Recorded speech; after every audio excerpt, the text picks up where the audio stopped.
4ஆம் இடத்துக்கு அதிபதியா இருக்கிறதுனால பெரும்பாலும் நெறைய பேருக்கு வந்து இந்த சனியுடைய காலம் வந்து தன்னுடைய தாயாருக்கு யாருக்காவது ஒரு உடல்நிலை சரியில்ல, ஒரு வருத்தம் ஏற்பட்டுருக்குன்னா, அதெல்லாம் சரி செய்து கொள்ள சரியான பயணம்.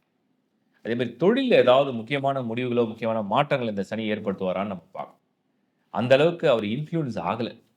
உங்களுடைய 10த் ஹவுஸ், உங்களுடைய கரியர் ஆர் புரொஃபஷன், உங்க ஜாப் இது ரிலேட்டா அவர் எந்த வகையிலும் கனெக்ட் பண்ணல. ஃபேமிலி, குடும்பம் அப்படிங்கிற அந்த 7ஆம் பிளஸ் வந்து உங்களுக்கு 2ஆம் இடத்துலயும் சனியுடைய பார்வைகள் எங்கேயுமே பதியல.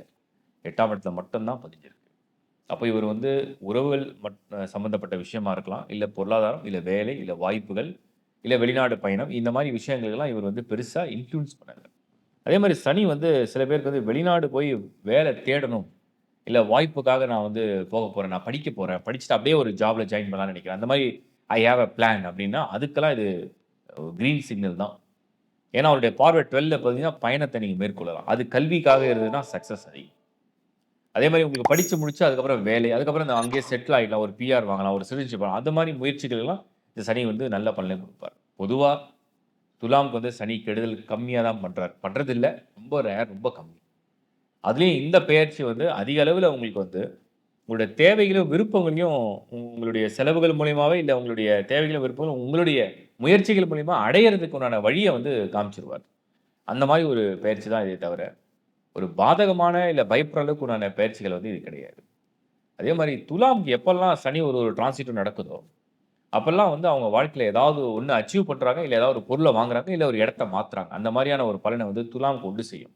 ஏன்னா, அவரு 4 கூடியவனா இருக்கிறதுனால கேந்திராதிபதியாவும் வரார், கோணாதிபதியாவும் வருவார். 4 வந்து கேந்திரம், 5 வந்து கோணம். ஸோ 4, 5 ஒண்ணா சேரும்போது ஒரு ராஜயோகம் உண்டாகும். அப்படிப்பட்ட யோகம் கொண்ட இந்த கிரகம் வந்து சில பேருக்கு பதவி உயர்வு குடுக்கும். ஒரு சிலருக்கு வந்து இடம் மாற்றங்களை ஏற்படுத்தும். ஒரு சிலருக்கு தான் விரும்பிய ஒரு விஷயத்த பண்றதுக்கு உண்டான முயற்சியில சக்சஸ் குடுக்கும்.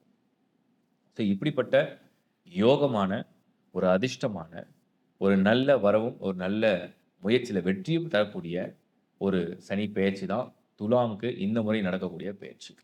மீனம் வந்து துலாம் வந்து அதிபதி வந்து சுக்கிரன். மீனத்துக்கு அதிபதி குரு. தன்னுடைய எதிரி வீடான இடத்துல போய் சனி இருக்கும்போது, தன்னுடைய எதிரியுடைய கூடாரத்தை மொத்தமா காலி பண்ற வேலை தான் அந்த சனி பண்ணும். தன்னை எதிர்த்தவர்கள், தனக்கு போட்டியா இருக்கிறவங்க, தன்னை வந்து மீறி ஒருத்தர் செல்றாங்க அப்படின்னா, அதெல்லாம் வந்து தவிடுபொடி ஆக்கக்கூடியது தான் சனி. நோய்கள்லேருந்து நிவர்த்தியும் குடுத்துரும். ஸோ ஓவரால் துலாம் இந்த சனி பெயர்ச்சி உங்களுக்கு வந்து ஒருத்தர் வந்து திடீர்னு வந்து நான் சப்போர்ட் பண்றேன். ஸோ என்ன வேணா தைரியமா செய்யுங்க. நான் ஃபுல் சப்போர்ட் குடுக்குறேன் அப்டின்னா எப்டி இருக்கும்? அந்த மாரி இந்த சனி பெயர்ச்சி உங்களுக்கு ஒரு துணையா இருக்கும்ன்றது அர்த்தம். வாழ்த்துக்கள்.